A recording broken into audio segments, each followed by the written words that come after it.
Dans cette capsule, nous aborderons le test d'indépendance du Q2. Donc, on réalise un test d'indépendance du Q2 lorsqu'on veut vérifier s'il y a un lien entre deux variables. Par contre, il faut au moins qu'une des variables soit qualitative. Le test d'indépendance du Q2, c'est un test d'hypothèse. Donc, il y a plusieurs étapes, une structure de test à respecter. Donc, on va passer à travers toutes les étapes à l'aide d'un exemple. En tant que responsable en marketing d'une compagnie qui commercialise du café équitable, tu désires analyser le comportement des consommateurs lorsqu'ils viennent à l'étape d'acheter leur marque de café. Entre autres, tu désires savoir si le revenu familial influence la décision d'acheter du café équitable ou non. Pour ce faire, tu as comptabilisé les achats effectués par un échantillon aléatoire de 250 familles provenant de différents milieux économiques. Voici les résultats obtenus. Donc, le revenu a été classé selon une échelle ordinale de familles à revenus faibles, moyens ou élevés, et l'achat de café équitable, donc selon une échelle nominale, oui-non. Donc, si on interprète le tableau, on voit qu'il y a par exemple 5 familles de revenus faibles qui achètent du café équitable, versus 60 familles de revenus élevés qui n'en achètent pas. Donc, un tableau à deux variables. Et ce qui nous intéresse particulièrement ici, c'est la présence d'un lien. Donc, est-ce qu'il y a un lien entre le revenu familial et l'achat d'un café équitable? On va tester cette hypothèse au seuil de signification de 5 %. Donc, nous ferons un test de Q2 puisque dans ce cas-ci, nous avons deux variables qualitatives. La première étape d'un test de Q2 est de formuler les hypothèses. Donc, on a toujours une hypothèse de départ dans un test d'hypothèse et une hypothèse alternative ou rivale. Donc, on appelle H0 l'hypothèse de départ. C'est cette hypothèse qu'on maintient vraie jusqu'à preuve du contraire. Lorsqu'on aura accumulé assez de preuves pour permettre de rejeter cette hypothèse de départ, on acceptera alors l'hypothèse alternative H1. Si nous n'accumulons pas assez de preuves pour rejeter l'hypothèse de départ, nous la conserverons donc vraie. Dans un test d'indépendance du Q2, l'hypothèse de départ, c'est l'absence de lien entre les variables, donc l'indépendance des variables. Donc, dans ce cas-ci, on doit affirmer qu'il n'y a aucun lien entre le revenu familial et l'achat de café équitable comme hypothèse de départ. L'hypothèse alternative sera donc la présence d'un lien, d'une dépendance entre le revenu familial et l'achat de café équitable. On inscrit aussi notre seuil de signification qu'on appelle alpha, qui est le risque de première espèce. Ce risque de première espèce correspond au risque de rejeter H0 quand H0 pourra être vrai. Donc, on fixe qu'il y aura 5 % de chance de pouvoir rejeter H0 si H0 est vrai.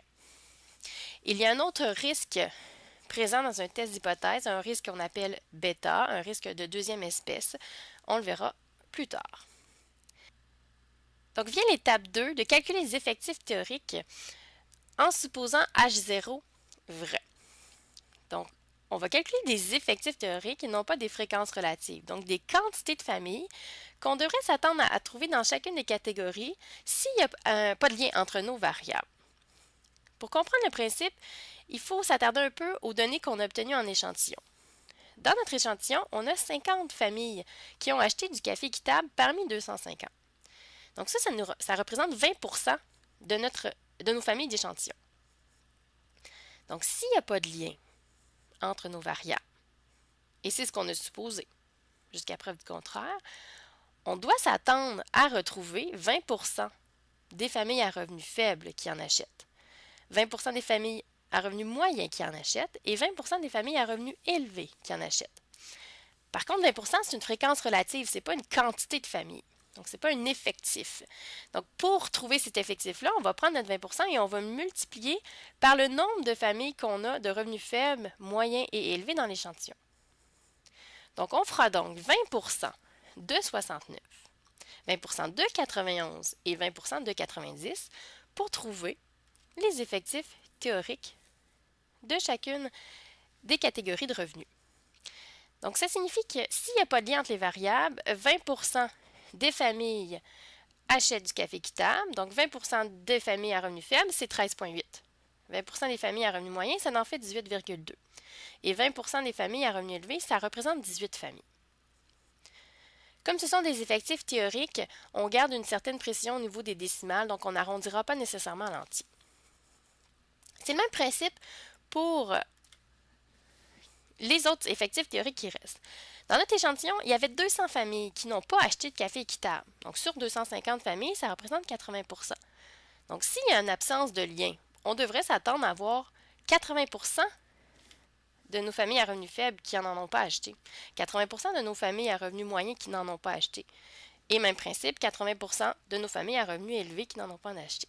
Donc, encore une fois, on remet ce pourcentage-là en termes de quantité de familles, donc en multipliant par le nombre de familles dans chaque tranche de revenus. Donc, 80% fois 69 nous donne 55,2 familles. 80% de 91 en donne 72,8.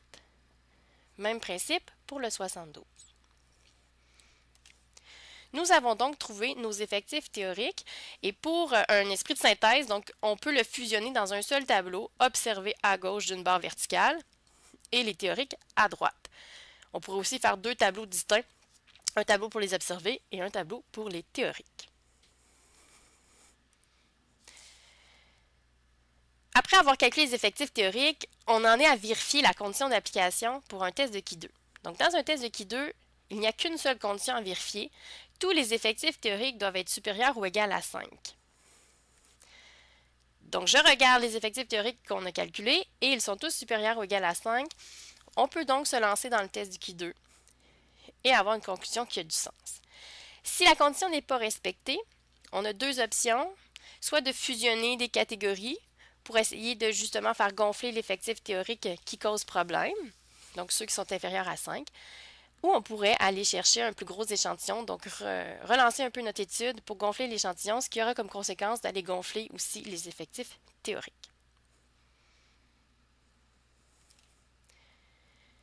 La règle de décision. Donc la règle de décision est une étape importante dans un test d'hypothèse. Ça nous prend une valeur où on pourra conclure qu'il y aurait probablement assez de preuves pour rejeter notre hypothèse de départ. On compare cette règle-là avec celle du 0.08 et de l'état d'ébriété. Donc, au Canada, on a déterminé qu'on conduisait avec les facultés affaiblies lorsqu'on avait un taux de 0.08 et plus d'alcoolémie dans le sang. Donc, la règle est envoyée à tous les policiers. Donc, la conduite avec faculté affaiblie est lorsque le taux d'alcoolémie est supérieur à 0.08, donc 0.08 étant un point critique. Et les policiers, ont comme mandat sur le terrain d'intercepter des gens, ils passent le test d'alcoolémie et là, ils peuvent conclure oui ou non au fait que les personnes conduisent avec faculté affaiblie. Donc, on est vraiment juste à l'étape de déterminer une règle pour vérifier ensuite si dans cette situation, on peut rejeter ou accepter H0. Donc, on est à l'étape de construire justement cette règle, donc cette analogie avec le 0.08. Par contre, pour trouver notre point critique, donc ça dépend d'une loi du Qui 2 qui dépend, elle, d'un seuil de signification, donc ce qu'on s'est fixé au départ, le risque de rejeter H0 alors qu'H0 serait vrai, et un nombre de degrés de liberté qui se calcule en multipliant le nombre de catégories de la première variable moins 1 par le nombre de catégories de la deuxième variable moins 1. Donc, il y a deux paramètres qui viennent affecter la loi du Qui 2. Donc, le Qui 2 est toujours une valeur positive, donc supérieure à 0. Et on la trouve dans une table de Qui 2 ou avec Excel. Dans notre situation, on avait un seuil de signification de 5%, donc on ira dans notre table sélectionner la deuxième colonne, là où le risque d'erreur est de 0.05. Pour le nombre de degrés de liberté, on avait 3 catégories au niveau du revenu, faible, moyen, élevé. On en avait 2 au niveau de l'achat de café équitable, oui et non.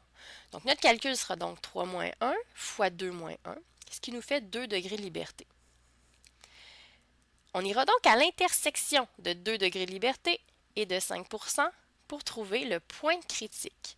Donc 5,99 et l'analogie avec le 0.08. Donc, en haut de notre valeur critique de 5,99, on retrouve une surface sous la courbe de 5%. C'est ce qu'on appelle aussi la zone de rejet de l'hypothèse nulle. Maintenant qu'on a notre valeur critique, on peut déterminer notre règle, donc l'annoncer officiellement. Nous rejetterons H0 si le Qui 2 calculé est supérieur à 5,99. Donc, la règle pour notre situation. Maintenant, on va se trouver une valeur de qui 2. Donc, on va essayer d'accumuler assez de preuves pour voir si on peut rejeter ou non l'hypothèse nulle. Donc, pour ultimement pouvoir comparer avec le 5,99 qu'on s'est fixé. Donc, on va quantifier les écarts entre ce qui est observé et ce qui est théorique. Donc, on utilisera la formule du qui 2 suivante. Donc, la différence entre les observés et les théoriques qu'on élèvera au carré.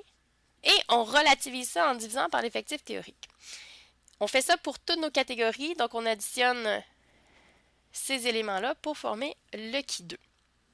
Donc le qui 2, c'est une sorte de moyenne, d'écart moyen entre ce qui est observé et ce qui est théorique. Donc dans notre tableau, on avait les observés à gauche et les théoriques à droite. Donc pour calculer le qui 2, on fera donc 5 moins 13,8 au carré, divisé par notre 13,8. On fait de même pour les autres catégories. 64 moins 55,2 au carré divisé par 55,2 et on additionne tous ces résultats-là pour donner notre valeur du qui 2. Donc, ce qu'on observait, c'est qu'il y avait quand même des écarts entre les observés et les théoriques. Mais là, la question qu'on se pose, c'est est-ce que les écarts sont seulement dus au hasard ou que ça serait parce qu'il y aurait un lien? Bien là, on va avoir un outil maintenant, une valeur, une mesure pour pouvoir comparer. Donc, notre qui 2 calculé nous donne 21,3.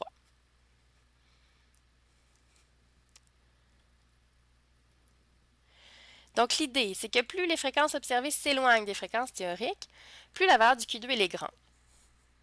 Donc, plus elle s'en approche, plus la valeur du Q2 est petite. Ainsi, si on a une valeur du Q2 qui est petite, c'est que les observations, donc les O, concordent avec le fait que les variables seraient indépendantes. Par contre, plus la valeur du Q2 est grande, plus ça tendrait à expliquer le fait qu'il y aurait un lien entre les variables. Donc, les variables ne seraient plus indépendantes, mais plutôt dépendantes. Donc, pour pouvoir vraiment affirmer qu'il y a une dépendance ou non, bien là, on va se référer à notre règle qu'on s'était fixée. Donc, c'est l'étape 5 de conclusion. Donc, il y a deux possibilités dans nos tests de qui 2. Donc, soit qu'on doit accepter H0 ou on rejette H0, selon la règle qu'on s'est fixée. Donc, si notre valeur de qui 2 n'est pas supérieure au point critique qu'on s'est trouvé, on ne peut pas rejeter. Donc, on doit accepter H0. C'est-à-dire qu'on n'a pas d'évidence statistique. Donc, on n'a pas cumulé assez de preuves qui permettent de rejeter cette hypothèse. On suppose donc qu'avec le seuil de signification qu'on s'est donné, il n'y avait pas de raison de croire qu'il y a un lien entre les variables. On accepte H1. Donc, on doit rejeter H0, c'est-à-dire qu'on prend maintenant l'hypothèse alternative qui reste, donc H1. Donc, c'est dans le cas où les données recueillies nous permettent de conclure qu'il y aurait un lien entre les variables. Donc, on conclut en disant qu'avec un risque d'erreur de alpha, donc associé au seuil qu'on s'est fixé, il y a un lien entre les variables. Chacune des conclusions vient avec un risque. Donc, la dernière conclusion, le fait de rejeter H0 et d'accepter H1, c'est vraiment notre risque d'erreur de première espèce, le alpha qu'on a déterminé au début du texte. Par contre, lorsqu'on accepte H0, donc on ne peut pas la rejeter, il y a aussi un risque associé à cette conclusion-là. C'est le risque de deuxième espèce. On ne verra pas comment le calculer dans le cadre de ce cours. Par contre, ce qu'il faut comprendre, c'est que les risques varient en sens inverse. Donc, si j'augmente le risque alpha, ça fera diminuer le risque bêta de deuxième espèce.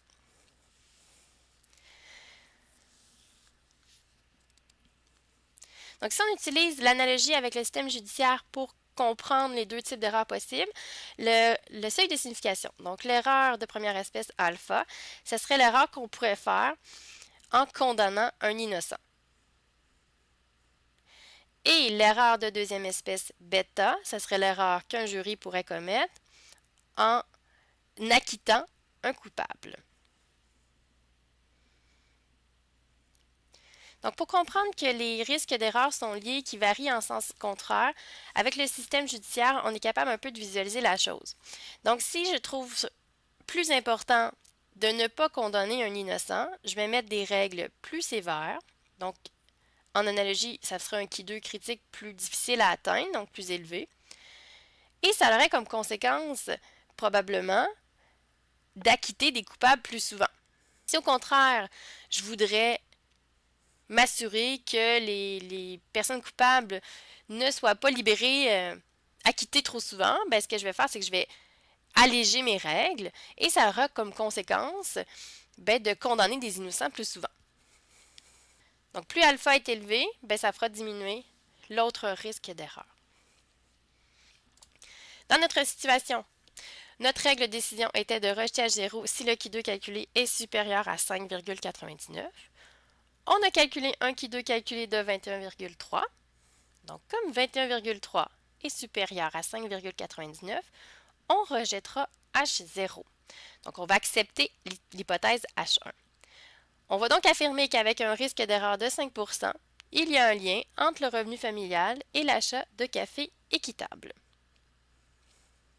Le risque d'erreur, c'est notre seuil de signification du départ, donc c'est le risque de tromper en affirmant cette conclusion.